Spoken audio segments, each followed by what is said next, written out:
Hey, okay, we here. We ain't nowhere else. We here at Wayne State, man. Wayne State University Midwest Classic. And we're doing some wonderful things. You guys are doing some wonderful things. I actually just interviewed somebody that you know kind of personally a little bit. Yes, sir. So we just going to dive right in. Tell the people who you are, sir. Well, I'm Reggie Sharpe. I'm a 2024. I'm going to Michigan in a couple years. I've been at Liggett for like the past 3 years. Had a great time there with Coach Samini. Wait, you Reggie Sharpe Senior or Junior? Reggie Sharpe Jr. Okay. I got the pops. He sure enough clarified it earlier. He said, "Yeah, that's I'm the better version, but it's the best version." He likes to call me the imposter. That's what he said. He calls me the imposter. Okay. All right. So you say he's at Liggett for 3 years. Go ahead, man. Yes, sir. Nah, y'all good. I've been at Liggett for 3 years. I'm actually transferring my senior year, which is this year, down to North Carolina, Combine Academy. Okay. Yeah. How did that even come about? How did that even happen? What was the call like? What was your feeling when you got the call, or how did it come about? Yeah, so for me, it was like first thing we found out was Coach was leaving from Liggett, which kind of upset things a little bit. Like I said, I've been at Liggett for 3 years. Coach Samini has been like a great coach to me. He's been a great, like more than a coach. He's been a father figure. He's been somebody who's taken me under his wing and showed me like everything he could about the game of baseball, about life, about anything that I ask him about, anything that the boys ask him about, he would do for us. And he left, so that was like, he left, went down to Florida for a coaching job. Okay. And so that kind of upset things a little bit, and that kind of started my brain and started twisting some gears in there, thinking like, do I want to go back to Liggett? Do I want to get out of here? And so we just ended up getting in touch with a couple people. Combine got back in touch with us, and it ended up being like the best fit. I'm gonna go down there and play some shortstop. So that's that. Okay. So we on our way. We on our way to the Combine. Okay, so I got a little information about just your overall status here in Michigan, and you about to take your top shortstop position. You're removing that and taking it to the Combine. So when did you start getting a buzz about knowing that you were that high up on the shortstop pole?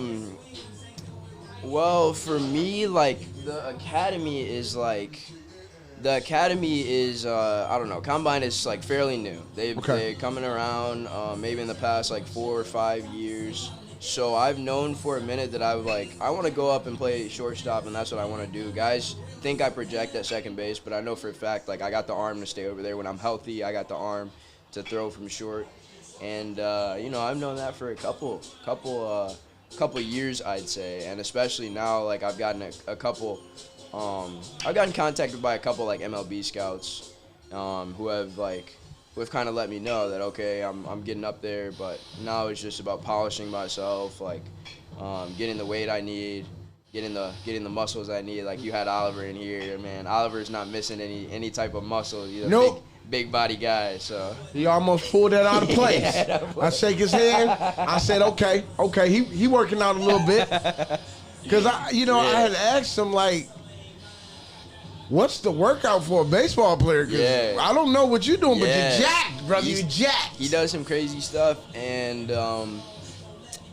one thing that guys used to think back in the day was like, as a baseball player, like I heard you say with a boxers usually, like you can't work out too much because you lose your mobility. Now what guys have realized is you can work out, you can lift as much weight as you want to, and just make it about explosiveness. Like you're trying to move the weight quick, you're trying to move it in like a strenuous way, in the right way, and it helps you like that. So it's not taking all your mobility away. You're actually gaining mobility. You're gaining strength. Oliver's the type of guy who he's a freak of nature. He's a freak 100%. But he got bigger and he got faster, and like he gained weight and got faster. So like when guys say like don't gain weight because you won't get faster, blah blah blah. he gained strength, he gained weight, and he dropped like 0.4 off of his 60 time, or like 0.5. So how does that? How would a baseball player start to construct that type of situation? So what I would say is like, first things first, like you can be as young or as old. Like you can be 3 years old starting playing baseball. You got to get you a pair of J-bands. Like J-bands are the bands that you see everybody with, like on the fence before the game or whatever. You got to get you a pair of J-bands. That's the first thing. Work out your arm, work out your shoulders, the accelerators, the decelerators, and then next is just it could be body weight. It could be body weight stuff, okay. But like jumping up on boxes or doing some hurdles or any type of like explosiveness.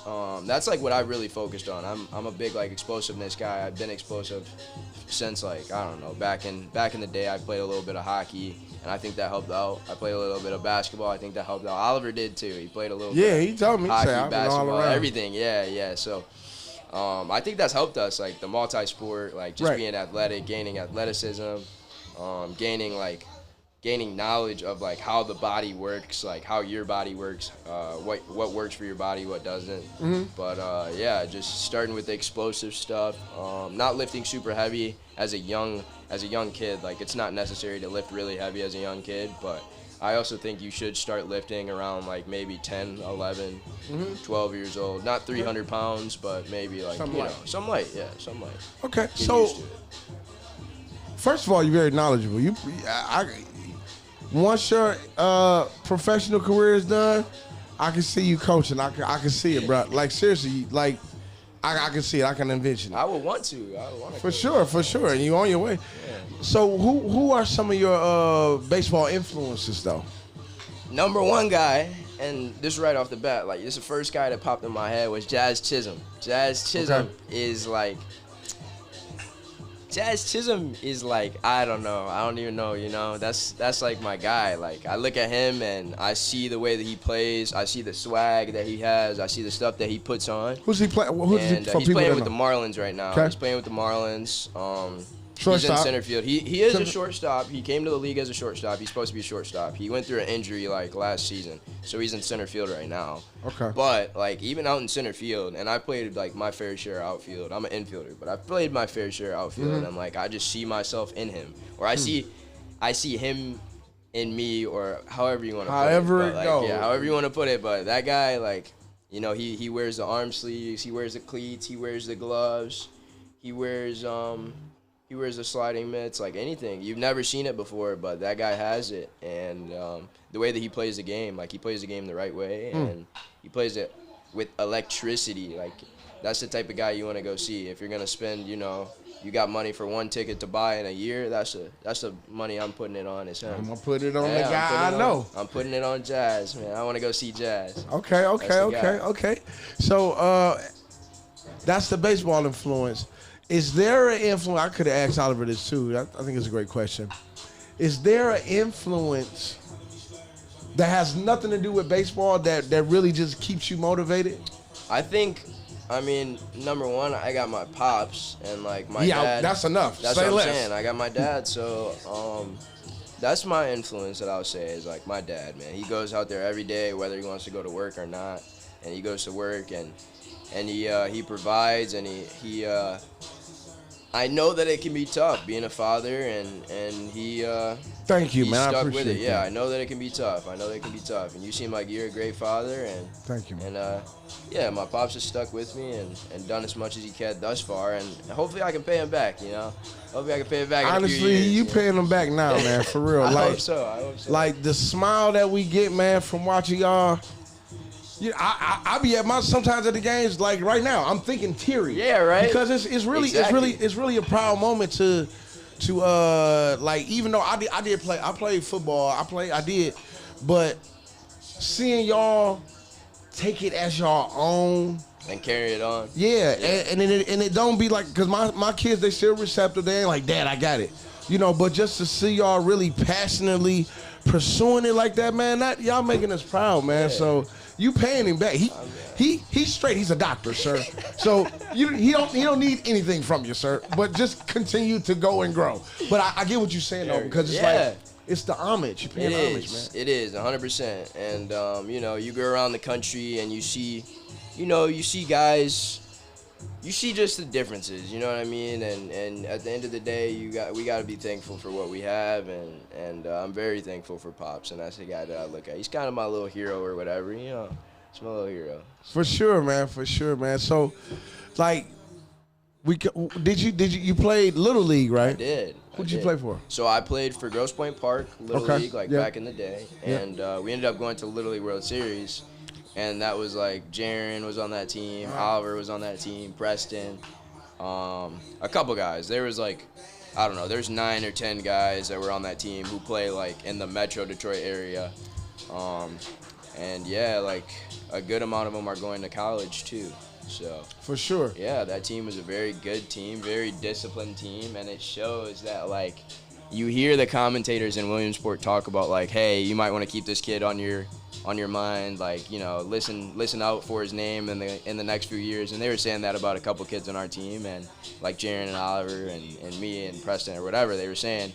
And you know, you look fast forward a few years, and these guys are all committed, and it's crazy. Like all across the whole nation, like they're all committed. So it's nuts. I mean, we were playing against the best back then. We still are now. Wow. And it's great. Wow. Yeah, it's great. Little League was great. And y'all went to the Little League World Series, man. A lot of kids in baseball don't get to experience that, man. That is true. That is so true. I'm pretty sure that's one of the highlights of your life. It is, 100%. So far, this is what I'll say. Baseball-wise, I got Little League World Series.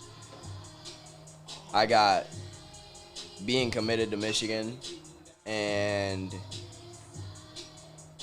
I mean, the state championships are also up there, but I'm just trying to think of like, you know, my top, Combine Academy is like, is big, but I'm trying to think of like my top, like, you know, my best days, like what days have I been like, oh, this is beautiful, and like, shoot, making it to the Little League World Series, I'll never forget that feeling, getting committed, and state championships, those are the top three, crazy.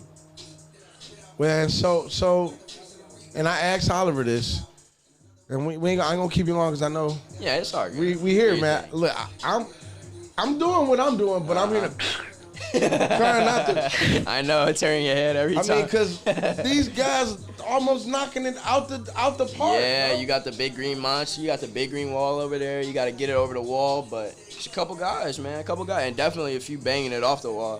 For sure. So. Just we'll wrap it up with this. What advice can you give to that Little League kid that knows about the Midwest Classic, that wants to get involved with the Midwest Classic? What's one or two things that you could say that he should do or she can do to prepare for?